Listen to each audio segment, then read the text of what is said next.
नमस्कार, मैं अभयराज और आप देख रहे हैं आपकी सभा। आज हम भले ही 21वीं सदी में हैं, हमारा देश विकासशील से विकसित की ओर बढ़ रहा है, हमारा समाज भी बहुत आगे बढ़ रहा है, लेकिन हमारे समाज की कुछ सच्चाइयाँ हैं, जो हमारी समाज के लोग हमारे समाज के ठेकेदार इसे एक्सेप्ट नहीं करना चाहते, इसे स्वीकार नहीं करना चाहते। जब भी किसी के घर में जन्म होती है, तो प्रायः किसी जब बच्चे का जन्म होता है, तो या तो लड़का या तो लड़की। लेकिन कुछ ऐसे भी घर हैं जहाँ पर ट्रांसजेंडर का जन्म होता है। आम भाषा में हम बोलें तो किन्नर का जन्म होता है। जब आपके घर में बेटा या बेटी का जन्म होता है, एक समय था जब बेटी का जन्म होता था तो लोग उत्सव नहीं मनाते थे, बेटे के जन्म में उत्सव मनाते थे, लेकिन वो समय बदला। एक अभी का दौर है, अगर किसी के यहाँ किन्नर या ट्रांसजेंडर का जन्म हो जाता है तो एक अलग ही आफ़त मच जाती है। पूरा समाज उन्हें हीन भावना से देखने लग जाता है। इस किन्नर समाज की बहुत सारी दर्द और पीड़ा जिन पर लोगों बात नहीं करते हैं, जब उन्हें देखते हैं लोग ट्रेनों में, गलियों में या आपके घरों में जब वो बधाई लेने जाते हैं, तो बहुत ही हीन भावना से देखते हैं, बहुत ही मज़ाक की भावना से देखते हैं। लेकिन वो भी एक इंसान है, उनका भी दर्द है, उनका भी पेट है, उनका भी शरीर है, वह भी एक मरणशील व्यक्ति है, उनकी भी एक भावना है। आज हम हमारा जो आज का पॉडकास्ट है, वो हम किन्नर समाज की एक दीदी से आपको मिलवाएँगे और बात करेंगे उनके तकलीफ़ों के बारे में। लॉकडाउन के समय कैसी स्थिति थी, अभी कैसी स्थिति है और बहुत सारी बात होगी, बहुत सारे बात जैसा भ्रम या वैसी स्थिति जो अनजान की स्थिति में आप रहते हैं वो सारे क्वेश्चन्स हम आज दीदी से पूछेंगे। ये पॉडकास्ट आपके लिए बहुत ही वैल्यूएबल होगी। तो आज हम अपने चैनल में मिलवाने वाले हैं अश्विनी अम्बेडकर जी से। हम बात करेंगे किन्नर समुदाय के बारे में, उनकी क्या-क्या परेशानियाँ हैं और तो शुरू करते हैं हमारे आज का पॉडकास्ट। स्वागत कीजिए हमारे चैनल में अश्विनी अम्बेडकर दीदी का। स्वागत है दीदी हमारे चैनल में। आपके चैनल को भी तहे दिल से धन्यवाद करती हूँ और आपके पूरे समाज को और पूरे गिरिडीह नगर वासियों को हमारे तरफ से नमस्ते। जी। दीदी हम क्वेश्चन का शुरुआत करेंगे। सबसे पहले हम आपके बारे में बात करते हैं। आपका जन्म कब और कहाँ हुआ?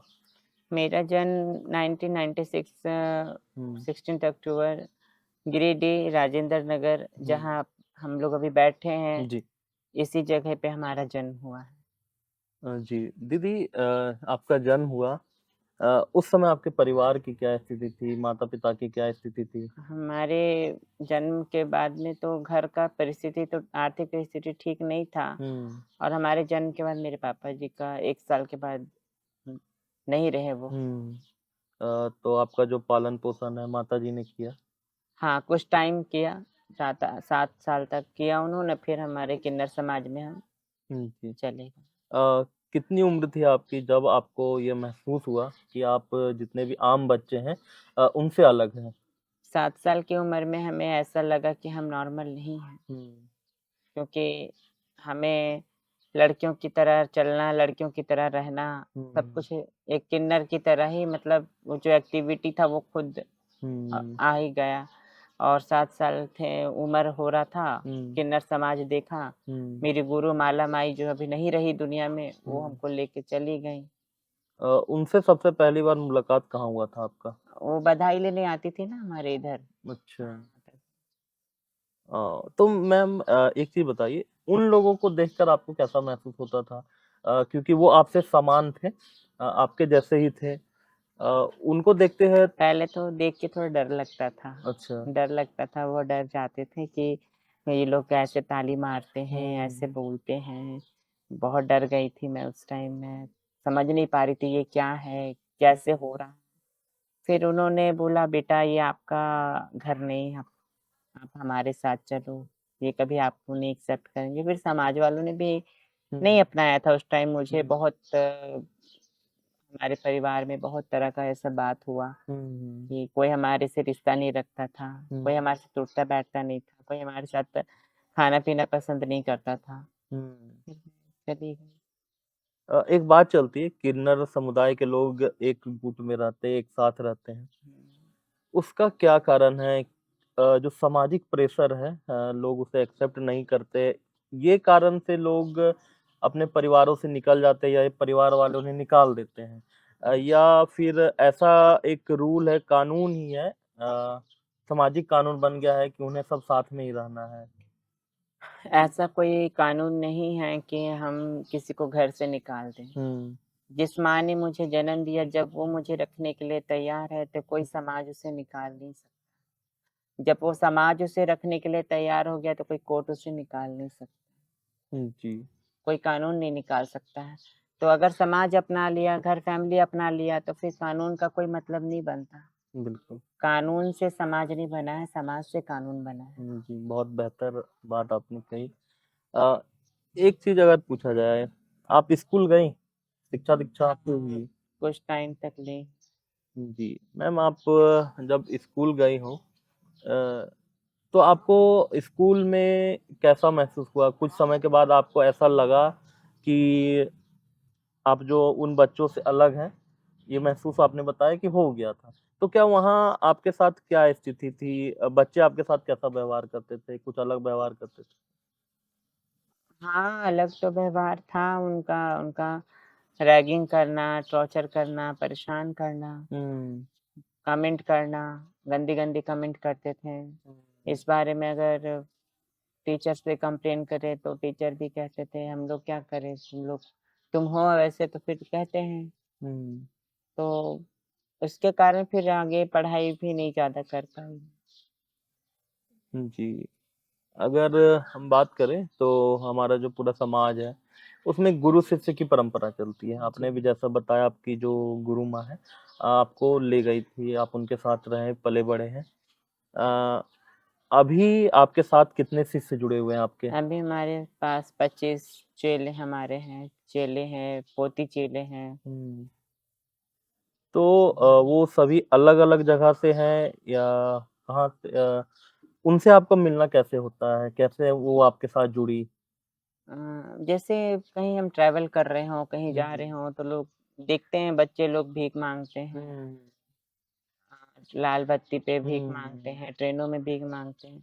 तो वो लोग कहते हैं, "माँ हम लोग क्या करें, कहाँ जाएँ?" हम बोले, हुँ, "चलो हमारे साथ।" तो जी। आप उन्हें लाते हैं अपने साथ, तो आप क्या उन्हें कुछ प्रशिक्षण ट्रेनिंग देते हैं? डांस वांस क्या चीज़ का? हमारे यहाँ तो संगीत किन्नरों का एक नौवीं भक्ति के बराबर है और रहते-रहते ऑटोमेटिकली वो चीज़ें अपने अंदर आ जाती है। हम लोग सीखते नहीं हैं, वो आ जाता है। बाय डिफ़ॉल्ट वो गुण ऑटोमेटिक अगर हम हैं, हुँ, तो मेरे में ऑटोमेटिक वो आएगा। अच्छा। अ, सरकार आपकी क्या मदद करती है? सरकार अभी तो कुछ नहीं, अभी 1000 का पेंशन पास हुआ है, हुँ, बस और कुछ नहीं। अगर पढ़ाई-लिखाई या वैकेंसी नौकरी में बात किया जाए, तो वहाँ भी किन्नर समाज को अब जगह मिल रही है। क्या लगता है नहीं आपको, ज़मीनी स्तर पर ये चीज़ें हो रही है? हाँ, हो रही है, बहुत सारे लोग कर रहे हैं जो जिनका एजुकेशन मजबूत है, अच्छे हुँ, पढ़े-लिखे हैं, तो वो लोग कर रहे हैं। अब जो नहीं है, उतना क्वालिफ़ाइड है, स्ट्रॉन्ग नहीं है उनका, तो फिर हुँ। वो उनके पास कोई रास्ता नहीं है, कोई ऑप्शन नहीं है फिर। नौकरी की जब बात आती दीदी, तो पढ़ाई-लिखाई एक उसमें क्राइटेरिया होता है, आप इतना पढ़े होना चाहिए, आपको कॉम्पिटिशन निकालना है। आप मान लीजिए आप ही की बात करते हैं, आपके साथ जो आपके शिष्य जुड़े हुए हैं, क्या लगता है उसमें कितने लोग हैं जो बहुत पढ़े-लिखे हैं, जो नौकरी के काबिल हैं? एक हमारी चेला है, वो पढ़ी-लिखी है, वो अभी तैयारी कर रही है। हुँ, बोल रही है कि अगर हम और थोड़ा पढ़ लेते माँ तो हमको नौकरी मिल जाता। हुँ। तो मेहनत कर रही है अब, देखिए क्या होता है उसमें। अ, एक विरोधाभास है इस समाज में। सरकार नौकरियाँ देने के लिए तैयार है, लेकिन नौकरियाँ क करने के लिए एजुकेशन शिक्षा चाहिए। शिक्षा जब आप स्कूलों में जाती है तो ब समाज अभी पूर्ण रूप से आपको एक्सेप्ट नहीं किया, ये सच्चाई है। आप हाँ, स्कूलों में बच्चे जाते हैं तो तिरस्कार की भावना झेलनी पड़ती है। हाँ। रोज़ कुछ कमेंट, रोज़ कुछ प्रॉब्लम, कुछ समय के बाद बच्चे इसी झिलझिलाहट से स्कूल छोड़ देते हैं। हुँ। तो अब बच्चों का जब एजुकेशन नहीं होगा तो नौकरियां कैसे होगी? समाज के लोगों से आप क्या इस पे अपील सरकार कर को सकते हैं? विचार करनी चाहिए। समाज का तो कुछ कह नहीं सकते, समाज को वही दिखता है जो हम दिखाते हैं। हुँ, हम जैसा दिखाएँगे वैसा समाज देखेगा। हुँ, तो इस पे हमारे सरकार को सोचना चाहिए, हमारे अधिकारियों को सोचना चाहिए, इस बात विचार होनी चाहिए कि हुँ, अगर किसी ट्रांस को या किसी किन्नर को या हुँ, हुँ, किसी भी विकलांगी व्यक्ति को अगर कोई भी पीड़ित किया जा रहा है, तो उस पे स्पेशल कार्रवाई की जाए। जी, ये ज़रूरी नहीं होता कि कोई उसे मार रहा है, पीट रहा है, नहीं। एक मार-पीट तो एक अलग बात होता है। हुँ, एक मन का जो मानसिक मानसिक प्रताड़ना जिसे होता है बोलते हैं। ना, तो हुँ, उस टाइम उस पे उसको ऐसा लगता है कि हम ज़िंदा क्यों हैं, हमें हुँ, जीना ही नहीं चाहिए। ऐसा बहुत सारे मन में ख़्याल आने लगते हैं। जी। दीदी जब हम लोग ये पॉडकास्ट कर रहे होंगे बहुत सा ऐसे भी लोग इस पॉडकास्ट को देखेंगे जो आपके कम्युनिटी से हैं। वो आपसे नहीं भी जुड़े हैं। हुँ। वो कहीं न कहीं अलग मानसिक तनाव में रहती होगी या होंगे जो भी है। उनसे क्या आप बताना चाहती है कि समाज से लड़ना कैसे है, हारना नहीं है, उनसे क्या अपील करना चाहते हैं? जीवन से कभी हार नहीं माननी चाहिए। जब तक हम जीवित हैं तब तक हम लड़ेंगे, फाइट करेंगे, मगर हार नहीं मानेंगे। एक जीवन में अगर किसी चीज़ को पाना है तो आसानी से हमें वो चीज़ नहीं मिलता है। हुँ, बहुत संघर्ष करना पड़ता है। जी। और तो सारे किन्नर समाज से भी यही हुँ, रिक्वेस्ट करेंगे कि अपने जो भी चेले-नाती हैं वो पढ़े और हुँ, पढ़कर अपने हक अधिकारों को ले और समाज में एक अपना खुद का पहचान बनाएँ। जी। अ, अगर बात करें अभी आप जिस उम्र में हैं, आपका हाथ-पैर चलता है, आप खुद के लिए सक्षम हैं अपना खर्च उठाने के लिए। एक बुढ़ापा जीवन की सच्चाई है, एक समय आएगा जब हाथ-पैर नहीं चलने लगता है, नहीं चलता है, उस स्थिति में आपका भरण-पोषण कौन करता है? हमारे चेले-नाती हैं वो लोग करते हैं, चेले लोग करते हैं। जी, मीन्स हमारे पीढ़ी दर पीढ़ी ऐसे चली आ रही है। मीन्स जो गुरु-शिष्य परंपरा है, हाँ। वो एक्चुअल में देखें तो वही एक चीज़ है जो आपको बचा के रखी है, वो आपके जीवन की रक्षा भी करती है। जी, जी। कुछ क्वेश्चंस कुछ जो भ्रम होता है या भ्रम या हम बात करें जब किन्नर कम्युनिटी के बारे में बात किया जाता है अ, जब आपके यहाँ आपके समाज में किसी की मृत्यु होती है, तो क्या हमने यूट्यूब या फेसबुक में बहुत तरह के वीडियो देखे हैं, कुछ-कुछ लोग बकवास करते हैं। तो आपका जो अंतिम संस्कार या जो भी है, वो क्रिया क्या सामान्य व्यक्तियों के जैसा ही होता है? देखिए, सामान्य व्यक्तियों की तरह ही होता है। हुँ, जैसे बहुत सारे लोग हैं कि अपनी परंपरा को चला रहे हैं, हुँ, है ना? जैसे किसी हम लोग के जो हज किए हुए रहते हैं, हुँ, जो मुस्लिम हुँ, परिवार से हुँ, हैं, हुँ, जी। वो हज करते हैं, तो उनका जो प्रक्रिया है, हुँ, उसी प्रक्रिया से होते हैं, उनका हुँ, कब्र बनाया जाता है। हुँ, बहुत सारे किन्नर ऐसे हैं जो उनका ये होता है, हुँ, मिट्टी में दफनाया जाता है। हुँ, बहुत सारे ऐसे हैं जिनको आगों में भी जलाया जाता है। ये अपने-अपने सिस्टम को लेकर हुँ, हम लोग चल रहे हैं। जी, मैम। हाँ। ये क्वेश्चन इसलिए पूछना ज़रूरी था कई तरह के बकवास टाइप के वीडियो यूट्यूब में डाल दिए जाते हैं अपने व्यूज़ बनाने के लिए। लेकिन एक बहुत बड़ा मिथ आपने क्लियर कर दिया लोगों के लिए। मैम आप हैं, आपके शिष्य हैं यहाँ जितना आपने बताया 25 या 26 शिष्य हैं। आप सभी का जो जीवन यापन है उनके आपका जो निजी खर्च है, डेली का जो खर्च है, वो कैसे चलता है? हम लोग तो सुबह 9 बजे अपना समय से बधाई पे निकलते हैं। हुँ, बधाई में किसी के यहाँ बच्चा हुआ, किसी के यहाँ गृह प्रवेश हुआ, हुँ, शादी, तो जो मिल जाता है दाता जजमान की प्यार है, हुँ। उन्हीं का दिया हुआ से हमारे पूरे किन्नर समाज का भी रोज़ी-रोटी चलती है। मैम एक समय आया था, हम सभी के लिए काला समय था। कोविड का लॉकडाउन लगे हुए थे पूरे देश में। लोग की आवाजाही बंद थी। आप भी नहीं निकल रहे होंगे, ना किसी के यहाँ बधाई लेने जाते होंगे, ना बाजार में निकल रहे हैं। उस समय क्या स्थिति थी? उस समय का खर्च कैसे चलता था? उस समय भी बहुत ऐसे जजमान थे जो हमें हम्म। घर लाके राशन पानी भी दिए। फिर हमारे जस्टिस मीना कोई है, कोर्ट में जज हैं, हम्म। वो हमारे लिए राशन प्रोवाइड भी करवाया डालसा की मदद से। हम्म। डालसा के माध्यम से हमें राशन मिला अच्छा। और जजमान भी हमें दिए। और हमें जो हमसे हमारे किन्नर समाज से जो बन पाया, वो हम गरीब पब्लिक के लिए भी हम लोग किए।